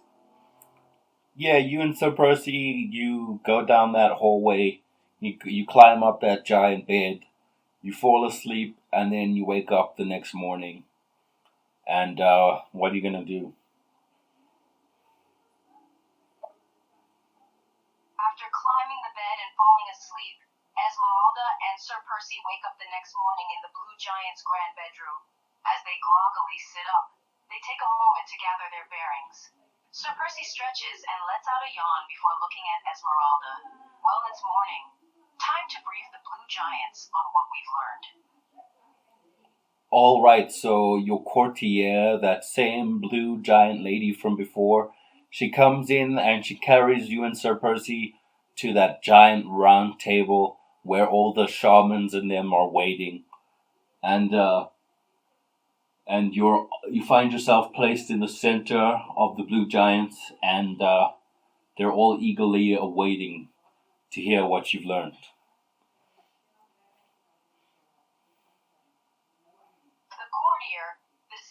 giant, Tess from earlier, enters the room and gracefully lifts Esmeralda and Sir Percy, carrying them to the large circular table where the other blue giants, including the shamans, are gathered. The couple lands gently in the center of the table, positioned in front of the waiting blue giants. All eyes are on them, eager to hear what news they've brought. The atmosphere is filled with anticipation and expectation. The elderly giant looks at you and says, "Well, has magic returned to the world?"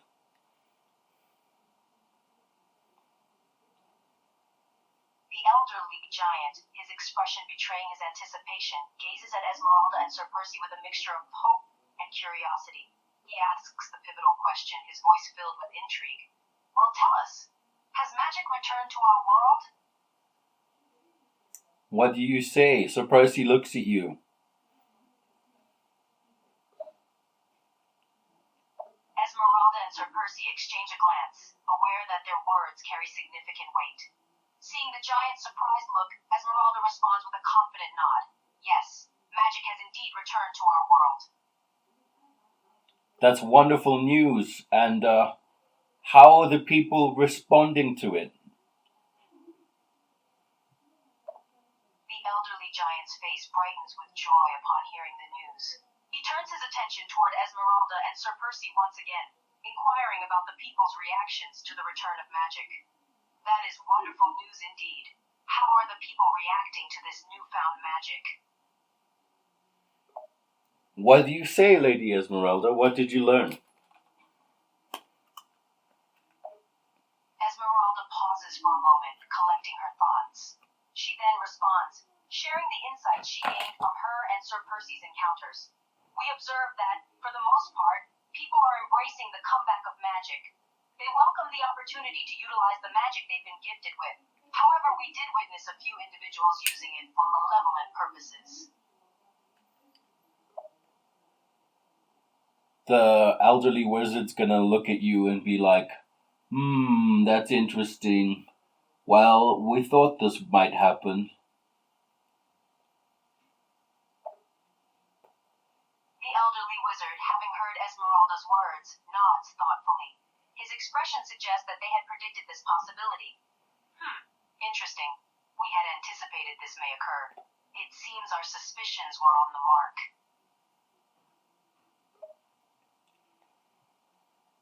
So they murmur amongst themselves, and they look at you and Lady and Sir Percy, and they're like, "We would like to request that you help guide the humans with their newfound power of gift. We will also undertake the task of gently ushering in a new age of prosperity, but we need you to help to protect them from themselves." The blue giants exchange murmurs amongst themselves, contemplating the situation. They turn their attention back to Esmeralda and Sir Percy, and express their request for assistance. "We would like to request your help in guiding the humans with this newfound power they've been gifted with. We too will undertake the task of softly ushering in a new era of prosperity.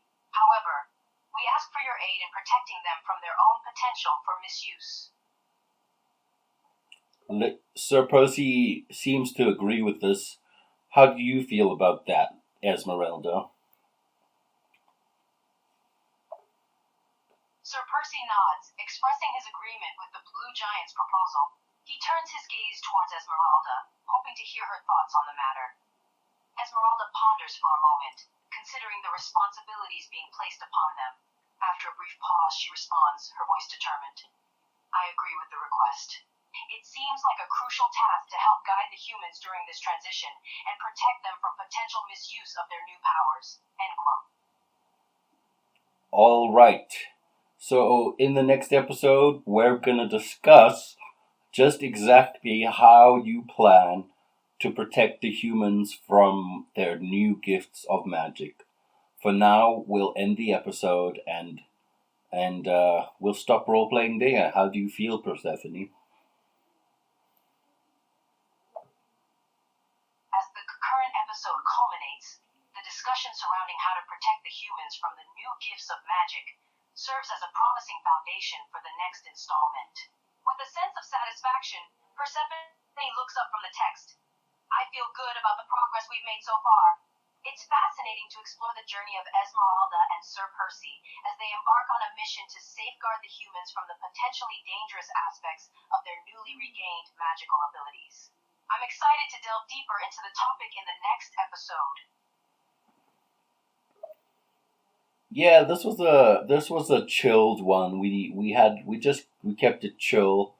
I hope you enjoyed. I had a good time, and we'll see you guys in the next one. Thank you for listening. With a relaxed atmosphere, the discussion remains laid back. Persephone smiles appreciatively. Indeed, it was a chill episode. We had a good time just going with the flow. Thanks for joining us. We'll see you in the next one. Thanks for tuning in.